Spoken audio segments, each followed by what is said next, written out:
Didik TV KPM. Hai semua, masih lagi di slot tahap 2 bersama saya Abang Chris dan hari ini kita sedang belajar mata pelajaran sains tahun 6 dengan topiknya pemeliharaan dan pemuliharaan bersama Cikgu Adha. Baiklah Cikgu, untuk segmen seterusnya apakah yang akan kita pelajari Cikgu? Tadi kita dah faham tentang maksud pemeliharaan. Okey. Sekarang kita nak belajar tentang cara pemeliharaan dan pemuliharaan. Jadi, saya akan terangkan dahulu seperti biasa dan saya nak Chris dengar betul-betul untuk Chris melaksanakan aktiviti selepas ini. Baiklah Cikgu, silakan. Jadi, saya teruskan dengan cara-cara pemeliharaan dan pemuliharaan. Mula-mula kita akan pergi kepada cara-cara pemeliharaan. Baik, yang pertama ialah menjalankan pembalakan terpilih. Pembalakan pokok secara terpilih dilaksanakan bagi mengurangkan impak kepada alam sekitar. Kaedah ini juga dapat melindungi habitat haiwan dan tumbuhan.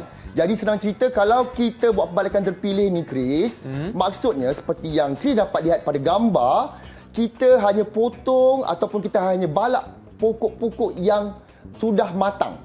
Manakala pokok yang belum matang, kita tidak akan tebangnya lagi. Dengan cara ini, kita dapatlah mengekalkan habitat bagi haiwan dan tumbuhan.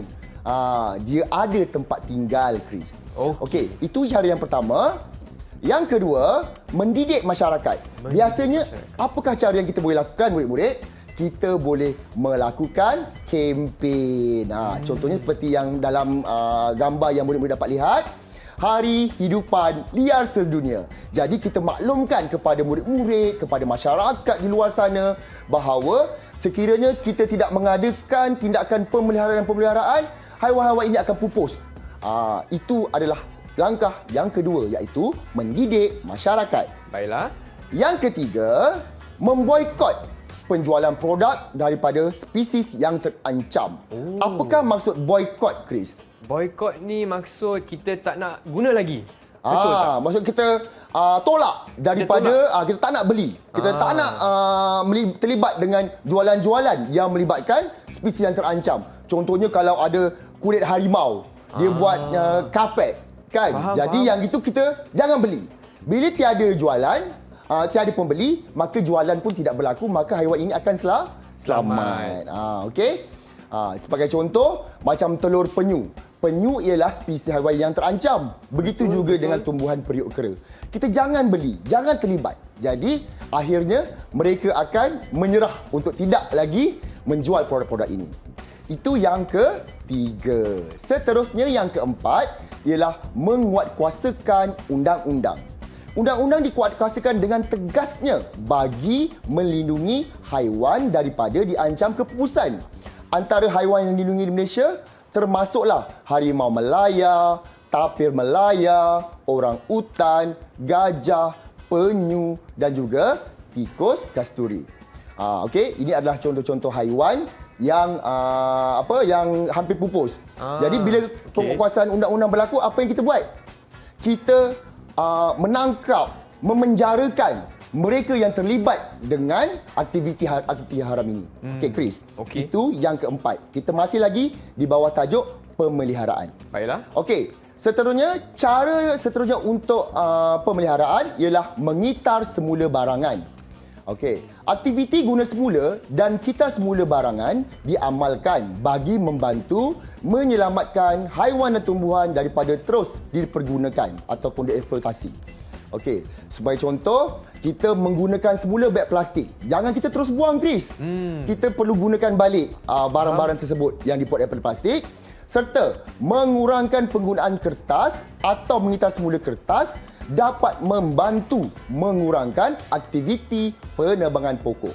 Jadi, aktiviti kelima, cara pemeliharaan ialah mengitar semula barangan. Yang seterusnya, yang keenam, kita mewartakan hutan dan taman marin sebagai kawasan yang dilindungi. Kalau hutan ni macam biasalah hutan. Ya. Kalau taman marin ni biasanya melibatkan laut. Faham? Okey.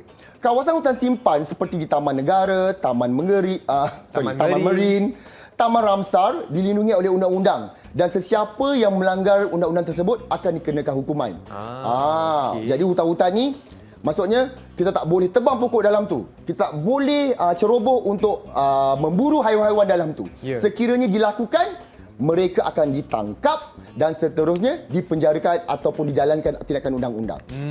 okey. Okey.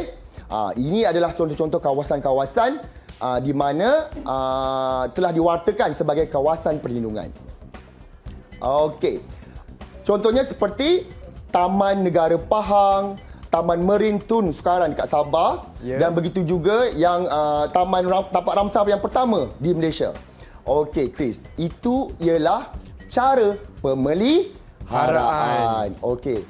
Sekarang kita belajar pula cara-cara pemeliharaan. Baiklah. Tadi pemeliharaan, sekarang pemuliharaan. Okey, murid-murid, boleh ikut setakat ini? Boleh, cikgu. Okey, terbaik, Chris. Jadi untuk pemeliharaan, langkah pertama ialah membina pusat pemeliharaan. Pusat pemeliharaan haiwan seperti pusat pemeliharaan penyu dan pusat rehabilitasi orang utan memastikan haiwan mempunyai peluang lebih tinggi untuk hidup di habitat sebenarnya. Kerana biasanya di pusat seperti ini, Chris, mereka akan berikan perlindungan yang secukupnya berbanding jika mereka hidup di kawasan habitat asal mereka. Jadi inilah kawasan di mana mereka menternak bagi telurnya lebih banyak dan boleh menetas. Faham. Okey. Contohnya seperti penyu, okey, pusat pembiakan penyu, pemeliharaan penyu. Begitu juga di Sepilok, okey, yang ini ialah pusat rehabilitasi bagi orang utan. Okey, ini langkah pertama bagi pemeliharaan, iaitu membina pusat pemeliharaan. Yang kedua, menanam semula pokok. Pokok yang kita tebang tu, tadi kita dah tebang pokok, kita perlu tanam semula pokok tersebut. Ya, murid-murid? Penanaman semula pokok dilakukan bagi menggantikan kawasan hutan yang telah musnah akibat pembalakan. Biji benih atau anak pokok ditanam di kawasan berkenaan. Okey, sebagai contoh, ini ialah yang pertama, Chris. Kalau kita perhatikan, aktiviti murid-murid bersama gurunya menanam semula pokok di kawasan hutan. Yang kedua pula, penanaman semula pokok di kawasan paya bakau. Ini dapat menggalakkan lagi hutan kita ni tak akan pupuslah, sentiasa ada. Okey, itu faham. adalah dua cara, iaitu cara pemeliharaan dan cara pemuliharaan. Cikgu, jadi kita ada 6 cara pemeliharaan dan 2 cara pemuliharaan. Betul tak, cikgu? Betul, tepat sekali, Chris. Okey. Saya tak nak sekadar Chris tahu 6 dan 2. Tetapi sekarang saya nak Chris cuba ingat semula dan lengkapkan jadual pada carta yang di sebelah sana. Sebagai panduan, gambar juga telah disediakan. Okey. Baiklah. Okey. Semua dah saya sedia nak tak? Chris susun, ya. Okey. Murid-murid di rumah pun boleh bantu Abang Chris, ya? Okey, hebat. Okey, yang pertama, mendidik masyarakat. Yang ni cara pemeliharaan atau cara pemeliharaan, ya? Mendidik masyarakat. Tadi kalau tak silap Cikgu Ataha berkongsi mengenai kempen, kan? Mana kempen dia? Hari Hidupan Lari Sendu. Okey, saya rasa di sini. Okey. Cikgu, betul ke atau Teruskan dulu. Teruskan dahulu. Okey, nampaknya yang pertama tu betul lah. Saya bagi terus lah. Betul, Chris. Terbaik. Okey, boleh cuba yang seterusnya, Chris. Seterusnya, membina pusat pemeliharaan. Yang ni senang. Okey, cara pemeliharaan. Okey. Okey, membina pusat pemeliharaan. Okey, betul juga, Chris. Nampaknya yang kedua. Yes, terima kasih, cikgu. Okey. Seterusnya, mewartakan hutan dan taman marin sebagai kawasan yang dilindungi. Okey, yang mana ni? Mewartakan hutan dan taman marin sebagai kawasan yang dilindungi. Okey, adakah dia cara pemuliharaan atau cara pemeliharaan? Saya rasa yang ni cara pemeliharaan. Hampir salah dan betul jawapan tu. Hampir salah. Yes. Saya yang rasa berdebar pula bila lihat tampai. Tapi betul, Chris. Bagus. Betul, Okey, teruskan, Chris. Teruskan. Okey, seterusnya. Menguatkuasakan undang-undang. Di bawah pemeliharaan atau pemeliharaan? Okey, undang-undang. Saya rasa untuk yang ni jawapan dia ialah cara pemeliharaan, cikgu. Tapi di bahagian mana? Mana dia? Menguatkuasakan undang-undang. Yang itu melibatkan spesies yang terancam. Saya bagi clue kat Chris sikit. Okey. Yang ni, cikgu. Betul, Chris. Kita nak lindungi yang kat situ ialah periuk kera dengan juga apa tu, Chris? Dan juga telur penyu. Telur penyu. Okey, tepat. Okey, seterusnya. Ni. Memboikot penjualan produk daripada spesies yang terancam. Okey, maksud boikot Kita tak nak beli. Tak nak beli.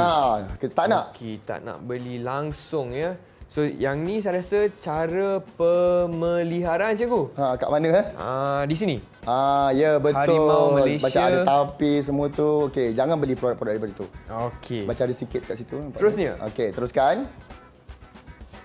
Mengitar semula barangan. Okey, mengitar semula barangan pasti ni jawapan cara pemeliharaan kan? Ya, betul. Okey, sini. Alright. Lagi berapa ni? Lagi 2. Okey. Seterusnya. Yang ni cikgu dah. Yang ni saya rasa senang ni. Okey, tinggal 2 je kan? Tapi nanti saya akan semak semula ya, Chris. Okey, baik cikgu. Menanam semula pokok. Menanam semula pokok dekat mana? Kat mana ya? Cara pemeliharaan ke pemeliharaan? Betul. Okey. Kawan-kawan saya di rumah jawab pemeliharaan, cikgu. Okey. Okey. Dan akhir sekali. Pembalakan. Okey, sekejap Okey. Okey, yang ni. Jom kita baca bersama-sama ya. Menjalankan pembalakan terpilih. Saya rasa yang ni jawapan dia di bawah cara pemeliharaan, cikgu. Okey. Baik. Cikgu dah siap kerja. Okey, biar saya semak ya, Chris. Okey, mungkin kita boleh balik sebelah sana sikit. Okey. Baik, penguatkuasaan undang-undang. Okey, kita tengok cara pemeliharaan dulu, cikgu. Okey, baik. Yang pertama, mendidik masyarakat, betul. Betul. Okey, bagus. Alhamdulillah. Okey, yang kedua. Mewartakan hutan dan taman marin sebagai kawasan yang dilindungi. Betul tak? Yang itu pun betul. Okey, Chris baca yang seterusnya. Jawapan pilihan Chris yang bawah pula. Okey. Mengitar semula barangan. Ayat pada gambar apa? Gambar hentikan penggunaan beg plastik. Betul. Itu menyebabkan penggunaan semula tu. Ya. Okey. Okey, seterusnya. Memboikot penjualan produk daripada spesies yang terancam. Ada gambar harimau, cikgu. Seperti yang kita cakap tadi, kulit harimau, nak membuat kapit semua tak boleh kan, cikgu? So, betul. Jadi kita boikot produk tu. Tetapi kalau Chris tengok, yang bawah tu menguatkan kuasa undang-undang tu, itu yang gambarnya melibatkan produk tu, Chris, sebenarnya. Itu lebih produk berbanding dengan yang atas. Betul tak, Chris? Betul, cikgu. Jadi Chris rasa ada tak sedikit kesilapan di situ, Chris? Saya rasa ada, cikgu. Saya rasa boikot ni sepatutnya di gambar telur penyu ni, cikgu. Sebenarnya. Dan yang di atas. Okey, murid-murid. Nampak tak bagaimana Abang Chris sangat peka apabila dia dapat kesan kesilapan, cepat-cepat bertindak dan membetulkan keadaan tersebut. Okey, jadi menguatkuasai undang-undang pada haiwan bernama tapir dan tikus kasturi. Tikus kasturi. Okey. Jadi yang bawah pula? Okey, seterusnya menjalankan pembalakan terpilih, cikgu. Okey, tepat. Dan sebelahnya lagi? Memboikot penjualan produk-produk seperti telur penyu, periuk kera daripada spesies yang terancam. Nampaknya Abang Chris betul untuk cara pemeliharaan. Sekarang kita semak sama-sama cara pemeliharaan. Adakah Abang Chris dapat melakukan sama seperti pemeliharaan? Okey, cara pemeliharaan yang pertama, cikgu. Ya. Menanam semula pokok. Okey, itu betul ke cara pemeliharaan? Chris. Betul, cikgu. Betul. Okey. Saya pasti betul. Itu cara yang pertama. Okay. Cara yang kedua? Cara yang kedua, membina pusat pemeliharaan, cikgu. Nampaknya murid-murid di rumah, Chris dapat mengingat dengan betul 6 cara pemeliharaan dan juga 2 cara pemeliharaan. Yeay. Jadi, oleh kerana ada 2 bahagian yang betul, Chris, Okey. saya nak bagi 2 ganjaran di situ. 2. Yes. 2 ekor kucing untuk Abang Chris. Terima kasih, cikgu. Okey, Dan terima 1. kasih kepada kawan-kawan saya di rumah yang telah membantu Abang Chris hari ini menjawab soalan ya. Okey, kita kongsikan ganjaran ya, okey. Baiklah cikgu, boleh tak cikgu kongsikan rumusan mengenai segmen ini, apa yang telah kita pelajari cikgu? Okey, secara keseluruhannya seperti kita belajar tadi, ini adalah langkah-langkah bagi memastikan generasi seterusnya dapat melihat haiwan-haiwan, tumbuhan-tumbuhan yang terancam. Jadi kita amat berharap satu masa nanti, di masa akan datang, haiwan-haiwan terancam ini tidak lagi terancam, Chris, tetapi hidup seperti biasa. Maksudnya jumlahnya banyak di muka bumi ini untuk generasi akan datang. Itu dia cara-cara pemeliharaan dan pemuliharaan. Cikgu, kalau macam tu kita berehat sebentar boleh tak cikgu? Boleh, Chris? Okey, kepada rakan-rakan di rumah, jangan ke mana-mana. Kita kembali lagi hanya di slot tahap 2 bersama Cikgu Ataha untuk sains, pemeliharaan dan pemuliharaan.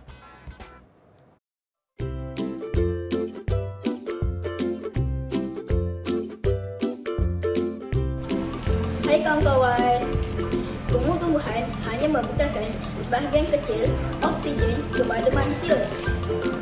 Pengeluar oksigen terbesar di dunia ialah alga yang tumbuh di laut dalam.